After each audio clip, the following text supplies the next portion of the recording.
Selamat pagi semua anak-anak Surabaya, belajar dari rumah bersama Bu Amelia.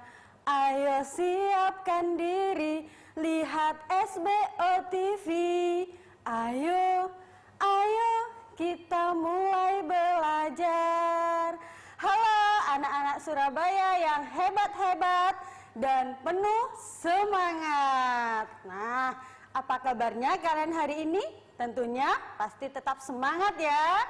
Nah, hari ini kalian kembali lagi bersama Bu Amelia Nurhaksana dari SDN Lakar Santri 2 dalam program Belajar dari Rumah bersama Guruku.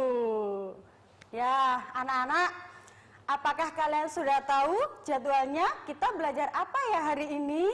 Ya, oke, anak-anak, pada hari ini kita akan mulai belajar tema 7, yaitu perkembangan teknologi, subtema 1, perkembangan teknologi produksi pangan, dengan materi mengidentifikasi ide pokok dalam wacana terkait teknologi pangan.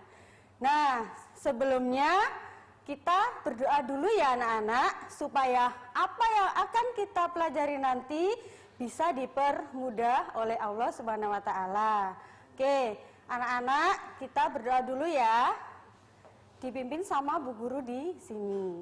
Berdoa, mulai. Berdoa, selesai. Nah, supaya lebih semangat lagi, kita bernyanyi dulu ya. Nah, kita nanti kalian bisa menirukan Bu Amel dari rumah. Nah, oke, sambil berdiri boleh ya. Dengarkan Bu Amel dulu ya. Di sini belajar, di rumah belajar, di mana-mana kita belajar. Di sini belajar, di rumah belajar, di mana-mana kita belajar. Ayo tetap semangat, kita harus belajar agar menjadi pintar semuanya. Ayo tetap semangat, kita harus belajar supaya jadi pintar semuanya. Nah, anak-anak jangan lupa ya, kalau belajar disiapkan buku tulisnya dulu beserta buku temanya. Jadi kalau ada yang mau dicatat, boleh dicatat dari rumah ya. Oke, baik anak-anak, kita akan mulai pembelajarannya. Tadi Ibu mengatakan kita akan belajar tentang ide pokok. Nah, apa itu ide pokok? Apa saja yang akan kita pelajari hari ini? Oke, baik ya. Nah, sekarang hari ini kita akan belajar tentang ide pokok. Nah, berhubungan dengan ide pokok, tentunya kita akan belajar tentang sebuah bacaan. Nah, karena di dalam bacaan tersebut pasti ada ide pokoknya. Nah, yang akan kita pelajari hari ini yaitu tentang pengertian dari ide pokok. Apa itu ide pokok? Nah, kemudian langkah-langkah dalam menentukan ide pokok tersebut. Bagaimana kita untuk mengetahui ide pokoknya? Nanti Bu Guru jelaskan bagaimana langkah-langkahnya atau urutannya. Yang ketiga adalah kita bisa menemukan informasi dari bacaan atau teks yang kita baca. Yang keempat adalah kita akan menjawab pertanyaan dari bacaan. Tentunya ada langkah-langkahnya. Nanti Ibu kasih tahu triknya ya, bagaimana cara menjawab pertanyaan dari suatu bacaan. Oke, kita lanjut. Nah, ide pokok. Apa itu ide pokok? Ide pokok itu anak-anak merupakan gagasan pokok atau gagasan utama yang melandasi sebuah paragraf dalam bacaan. Di dalam bacaan tentunya terdiri dari beberapa paragraf. Bisa 2, 3, atau seterusnya. Nah, dalam satu paragraf itu ada ide pokoknya. Tentunya dalam satu paragraf itu terdapat satu kalimat utama dan lebih dari satu kalimat penjelas. Nah, tadi dikatakan Bu Guru gagasan ide pokok itu adalah gagasan utama. Kita bisa melihatnya dari kalimat utama. Nah, apa itu Bu? Ada kalimat utama, ada kalimat penjelas. Nah, apakah itu? Oke, kita belajar bersama-sama ya. Nah, kalimat utama itu adalah merupakan kalimat yang menjadi ide pokok suatu paragraf. Jadi kalau kita membaca kalimat utama tersebut, oh itu berarti ide pokoknya. Kita bisa mengetahui ide pokoknya dari kalimat utama. Dan tentunya hanya ada satu kalimat dalam paragraf tersebut. Kemudian kalau ada kalimat utama, ada kalimat penjelas. Nah, apakah itu kalimat penjelas? Tentunya merupakan penjelasan dari kalimat utama. Ya, tadi kalau kalimat utama itu merupakan ide pokoknya, sedangkan kalimat penjelasnya adalah yang menjelaskan. Nah, karena bersifat menjelaskan, otomatis kalimatnya terdiri dari lebih dari satu kalimat.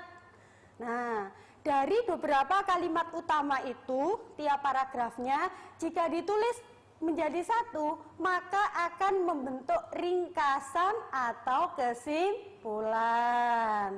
Nah, tentunya biasanya kalian kan disuruh ya, apa kesimpulan dari bacaan tersebut? Nah, bagaimana kita bisa mencarinya? Dengan menentukan kalimat utama terlebih dahulu dari tiap paragrafnya, baru kita gabungkan, kita tulis kembali menjadi sebuah kesimpulan. Baik, Ibu akan menuliskan beberapa poin ya di sini. Coba perhatikan. Ya. Nah, dari bacaan itu ada terdiri dari beberapa paragraf.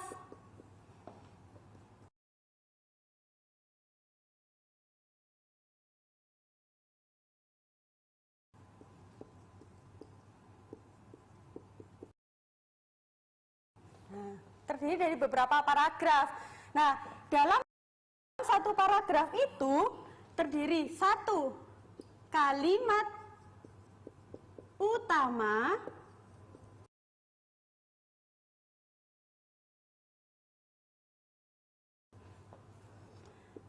dan beberapa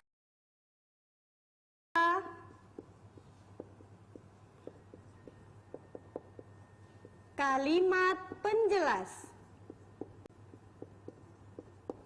Nah, untuk menentukan ide pokoknya, kita bisa melihat dari mana? Dari kalimat utamanya ini. Ya. Nah, bisa dipahami ya anak-anak.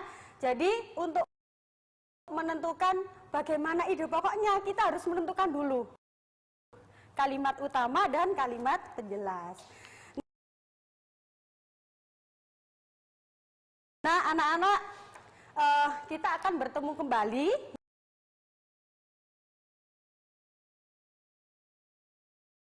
ya di segmen berikutnya, karena masih ada beberapa materi yang harus Ibu sampaikan.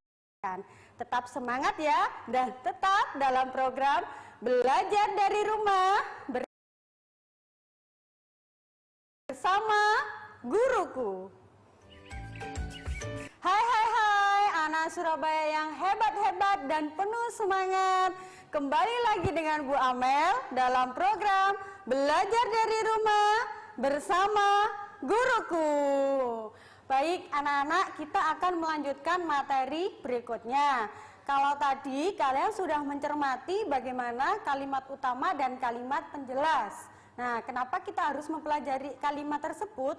Karena berhubungan dengan kita menentukan ide pokoknya. Nah, untuk materi berikutnya, Ibu akan menyampaikan langkah-langkah dalam menentukan ide pokok dari suatu paragraf. Nah, bagaimana langkah-langkahnya? Yang pertama, tentunya dengan membaca. Ya, membaca seluruh paragraf dengan cermat, dengan teliti, tidak usah terburu-buru, ya.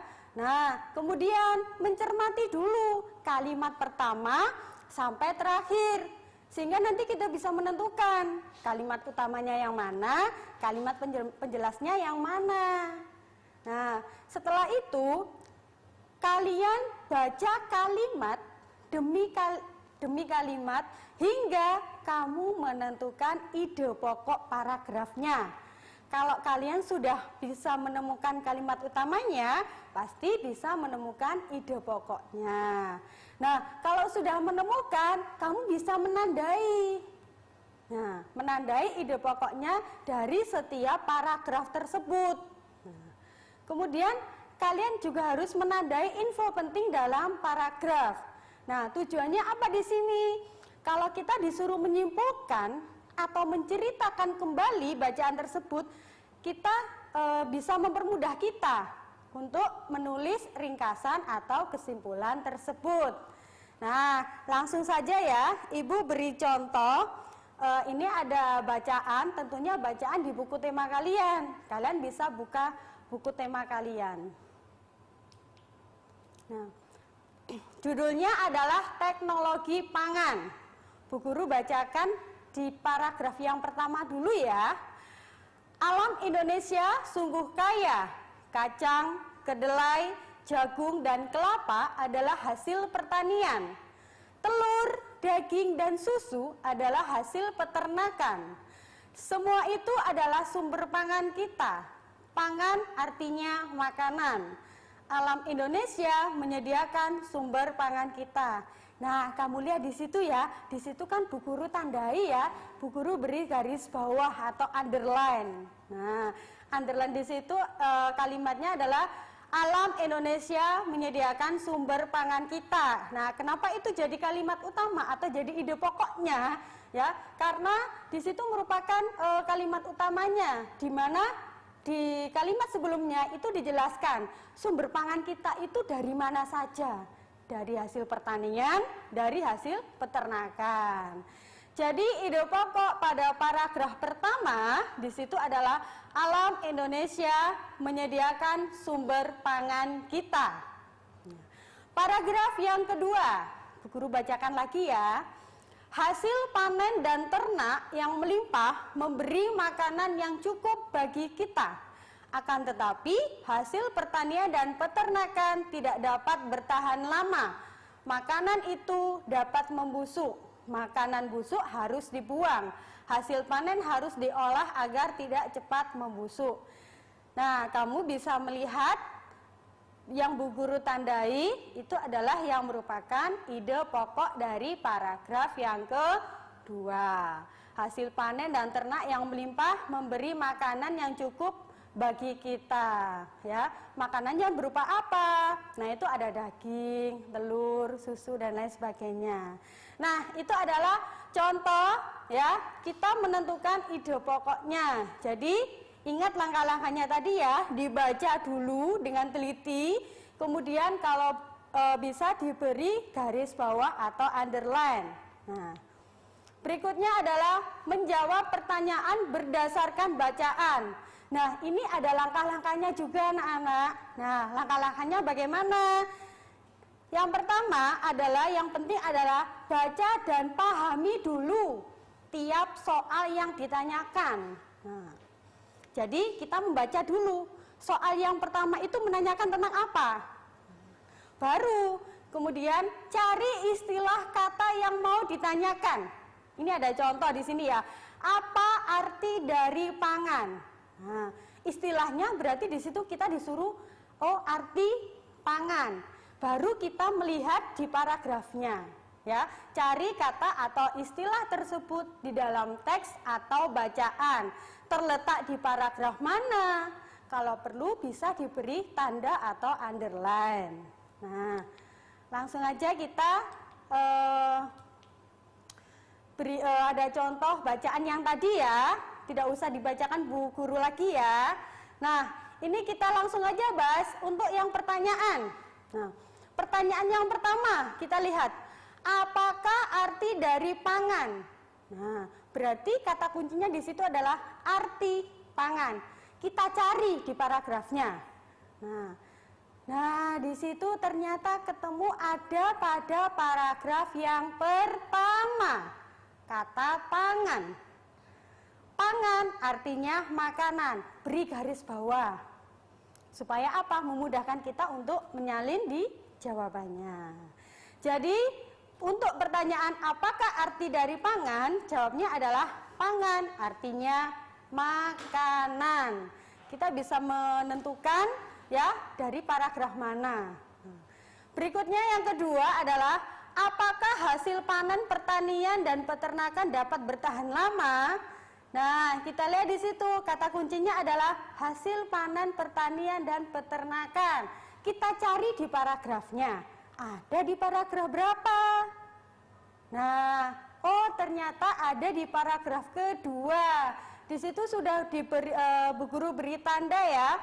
Hasil pertanian dan peternakan tidak dapat bertahan lama. Jadi jawabannya adalah hasil pertanian dan peternakan tidak dapat bertahan lama.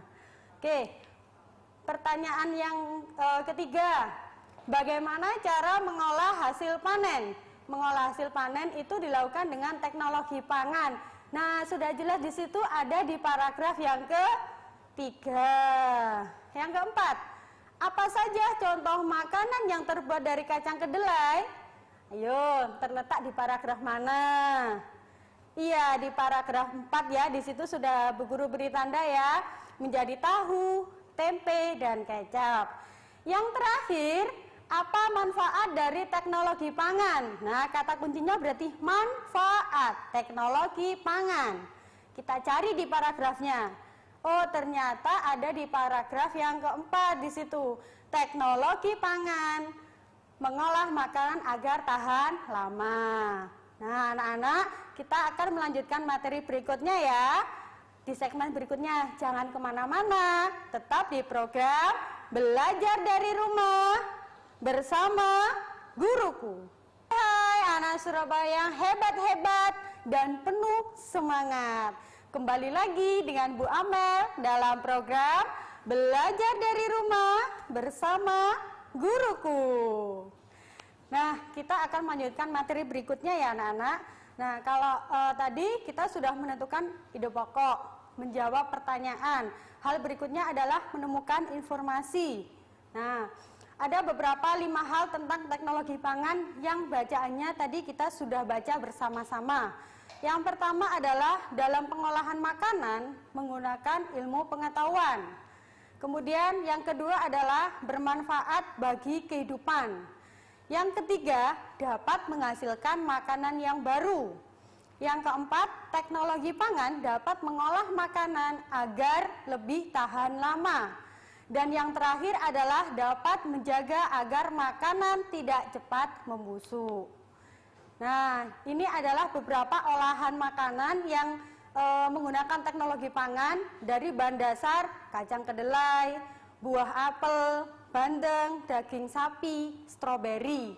Nah, kalian bisa lihat di situ ya, kacang kedelai bisa diolah menjadi apa? Tahu, tempe, susu kedelai. Buah apel bisa jadi manisan, keripik, dan selai. Bandeng presto, otak-otak. Daging sapi bisa jadi pentol, abon, dan dendeng, atau mungkin olahan lainnya. Dan stroberi bisa menjadi manisan dan selai. Oke, berikutnya. Oke, untuk menemukan informasi dari teks, kita bisa membaca keseluruhan teks, kemudian membaca isi dari setiap paragrafnya, baru mencari topik-topik tertentu di dalam teks. Cari kata kuncinya dari setiap paragraf, kalau perlu dicatat, nah, supaya tidak lupa. Yang terakhir adalah baru menyimpulkan isi keseluruhan dari teks tersebut. Nah, ini ada bacaan judulnya Bandeng Presto. Kita nanti akan menemukan informasi tersebut di dalam bacaan ini. Nah, langkah-langkahnya tentunya dengan membaca dulu. Oke, di sini ada berbagai macam warna ya. Karena kenapa? Supaya kalian bisa membedakan tiap paragrafnya. Oke, bandeng presto adalah ikan bandeng yang dimasak dengan menggunakan panci presto. Panci presto itu menghasilkan uap air yang bertekanan tinggi. Hal itu akan membuat daging ikan menjadi lunak. Tidak hanya dagingnya, duri ikan pun akan melunak. Nah, kalau kita lihat di sini, kita bisa melihat ya teknologi pangannya itu dari panci presto tadi, menggunakan teknologi panci presto ya, yang bisa mengolah menjadi makanan yang baru. Nah, bandeng presto ini dibumbui dengan bawang putih, kunyit, dan garam. Ikan yang sudah diberi bumbu kemudian dibungkus daun pisang. Setelah itu ikan dimasukkan ke dalam panci presto yang dapat dikunci rapat. Lalu ikan akan matang secara merata. Paragraf ketiga, setelah matang bandeng presto dapat dikemas. Cara mengemas bandeng presto akan menentukan daya tahan ikan tersebut. Jika dibungkus plastik biasa, ikan akan bertahan selama 5 hari. Namun, jika dibungkus dengan menggunakan plastik tahan udara, ikan dapat bertahan hingga 3 bulan. Nah, informasi dari teks tersebut kita bisa lihat ya, tiap paragrafnya berbeda ya. Paragraf pertamanya, bandeng presto dimasak melalui panci khusus. Paragraf kedua, bandeng presto dimasak dan diberi bumbu bawang putih, kunyit, dan garam. Paragraf ketiga, bandeng presto dikemas dengan plastik tahan udara. Supaya apa? Lebih tahan lama. Tadi di bacaan sudah dijelaskan ya, kalau menggunakan plastik biasa hanya tahan hingga 5 hari. Tapi kalau menggunakan plastik tahan udara bisa hingga 3 bulan. Nah, inilah contoh produksi yang menggunakan teknologi pangan. Jadi olahan makanan yang digunakan dipakai menggunakan teknologi pangan sehingga menjadi makanan yang baru. Ini tadi adalah bahan dasarnya bandeng, kemudian diolah menjadi bandeng presto. Nah, kesimpulannya anak-anak, nah tadi kita sudah belajar apa saja. Oke, yang pertama ya, kesimpulan yang dapat kita pelajari hari ini, ide pokok itu merupakan gagasan pokok atau gagasan utama yang melandasi sebuah paragraf bacaan. Tadi sudah dijelaskan sama Bu Guru langkah-langkahnya untuk menentukan ide pokok itu bagaimana. Yang kedua, dalam satu paragraf hanya terdapat satu kalimat utama dan beberapa kalimat penjelas. Kesimpulan yang ketiga, kalimat utama merupakan kalimat yang menjadi ide pokok suatu paragraf. Yang keempat, kalimat penjelas merupakan penjelasan dari kalimat utama. Dan yang terakhir, diperlukan membaca secara berulang serta pemahaman agar dapat menemukan informasi dari teks atau bacaan. Makanya literasi itu sangat penting ya anak-anak. Baiklah, untuk tugas hari ini kalian bisa membaca teks yang berjudul Hasil Teknologi Pangan pada buku tema kalian halaman 22. Yaitu tugasnya menentukan ide pokok dari setiap paragraf. Paragraf 1, paragraf kedua, dan paragraf ketiga. Dan tugas yang terakhir adalah menulis ringkasan dari teks tersebut. Tadi Bu Guru sudah menjelaskan ya bagaimana cara untuk menulis ringkasannya. Jangan lupa, tugas kalian kumpulkan kepada guru kalian masing-masing. Nah, untuk pembelajaran hari ini bisa Ibu akhiri ya anak-anak. Namun sebelumnya kita berdoa dulu supaya apa yang kita pelajari hari ini bisa bermanfaat untuk kita semua. Berdoa mulai. Berdoa selesai. Nah anak-anak, hanya itu yang dapat Ibu sampaikan pada pembelajaran hari ini. Ya, Ibu mohon maaf apabila ada kata-kata yang kurang berkenan untuk kalian. tetap semangat meskipun belajar dari rumah ya. Ingat, tetap jaga protokol kesehatan. Nah, dan jangan lupa tetap semangat ya, dan tetap lihat di SBO TV di program Belajar dari Rumah bersama Guruku. Sampai jumpa.